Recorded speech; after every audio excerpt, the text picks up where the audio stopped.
Hey guys, how's it going? I'm Sydney from PhoneDoc.com, here with a full review of the LG Enlighten from Verizon Wireless.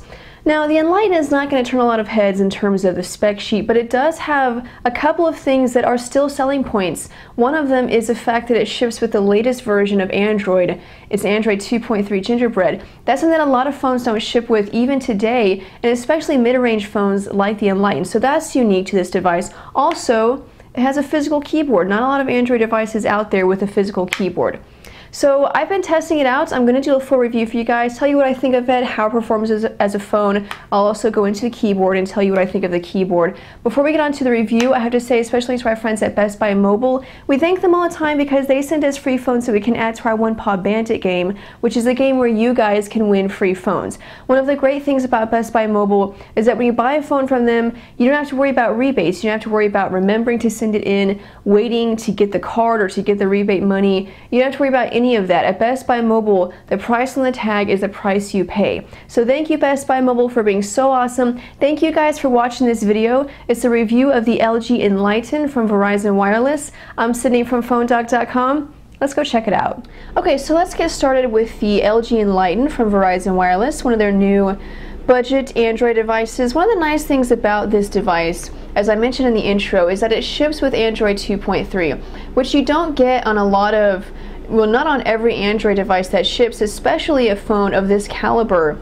You know, most mid-range Android devices, they ship with the previous version of Android, which is version 2.2. So to have a device that's a mid-range device, budget-friendly, and yet still has the most recent version of Android, that's definitely a plus. So it ships with Android 2.3, also known as Gingerbread.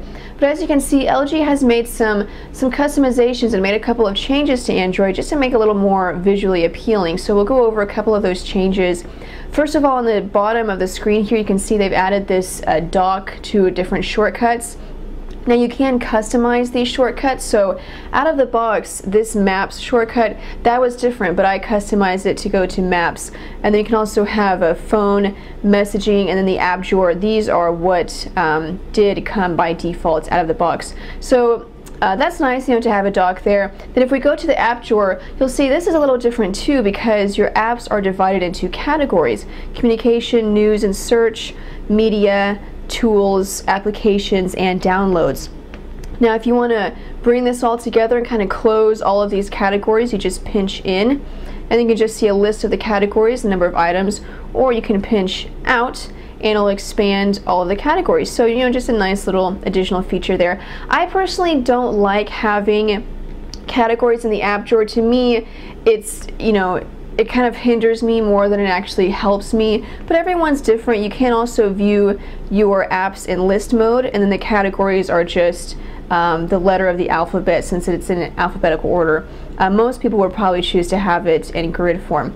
So that's another change that LG has made. Again, if we go to the notification bar here, we also have some toggle widgets.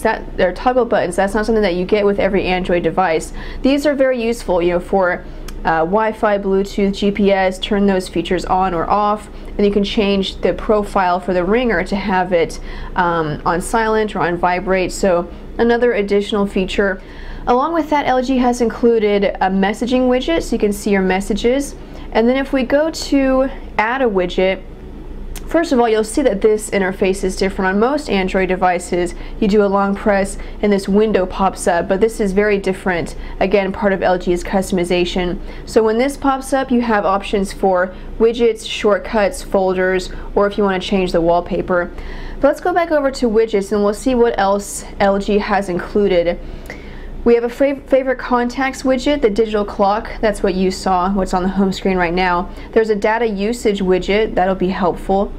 Messaging, that's the widget that we already saw. Then a couple of these widgets are ones that I've installed: SIiiHands-on, Slacker Radio, Viz Battery. That's the battery widget I have. So not a whole lot of additional widgets, but just enough to make it a little more visually appealing. And then you can download whatever you want to download, whatever widgets you want to download from the Android market.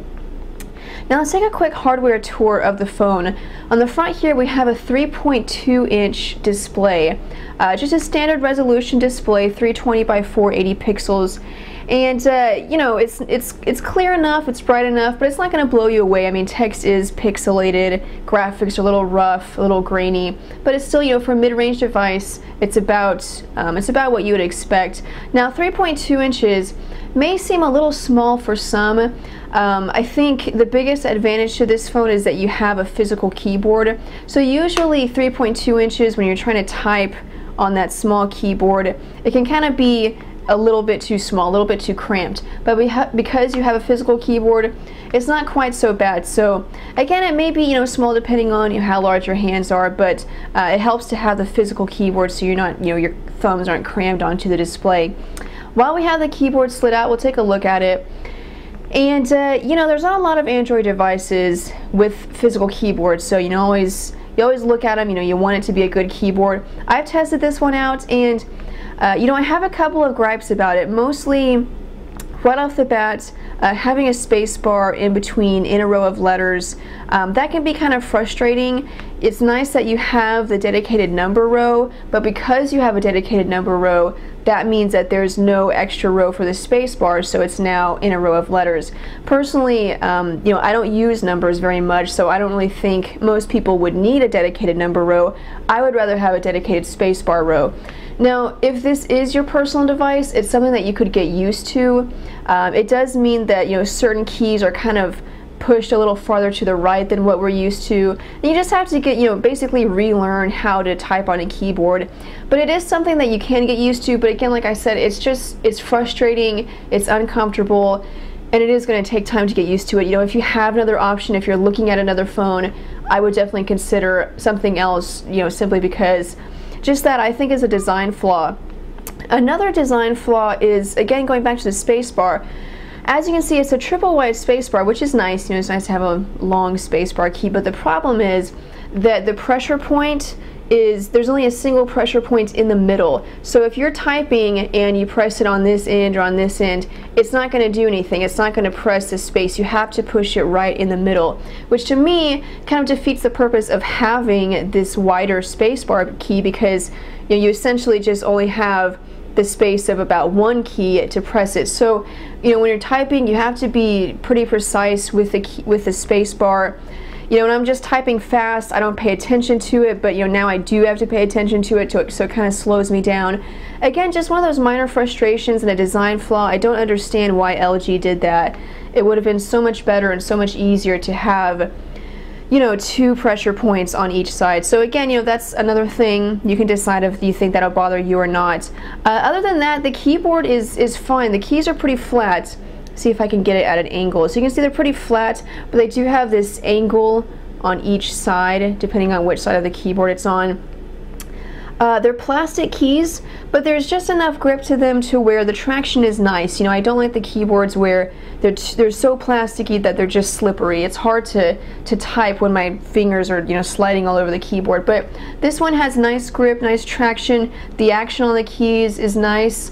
Pretty easy to type on, but again, it just goes back to that space bar in the row of letters. That can be frustrating, and then, you know, slowing down and having to be precise with pushing the space bar right in the middle.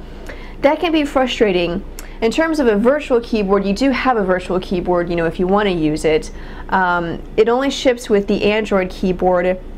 This is the new updated keyboard that Google has designed, so again, that's another perk of having the latest version of Android, is that this is the newest keyboard, as opposed to previous versions of Android. They have an older keyboard. This is the only keyboard that you get out of the box, but you can download other virtual keyboards if you want to, but I'm assuming that you're going to be using the physical keyboard for the most part. So more on hardware. Under the display here, we have the 4 Android keys for menu, home, back, and search. These are actual physical keys. As you can see, they're not capacitive touch or touch sensitive keys. These buttons are also on the keyboard. You can see here back, menu, and search. Also on the keyboard you have a dedicated key to put the phone on vibrate, which is kind of interesting. Seems like an odd placement for a key like that, but you do still have it. And then moving on to the right side, you have a dedicated camera shutter key, which is nice for the camera. I always like having that. It just makes it so much easier and so much quicker to access the camera. On top is a 3.5mm headphone jack, along with the screen lock button, which is also the power button for turning on and off the device. Volume rocker keys on the left, along with the micro USB port. This is what you'll use to plug in the charging cable, or you can use that cable to transfer data from your phone to, like say, your computer. The phone is pretty thick, but that's just because it has a physical keyboard, so it's not too big of a deal. 0.58 inches thick, so it's a little bit thinner than the Droid. If you've seen that, it's a little bit thinner than that, just slightly though. Really, by averages, it's about the same size. And then, kind of short because it has that 3.2-inch display.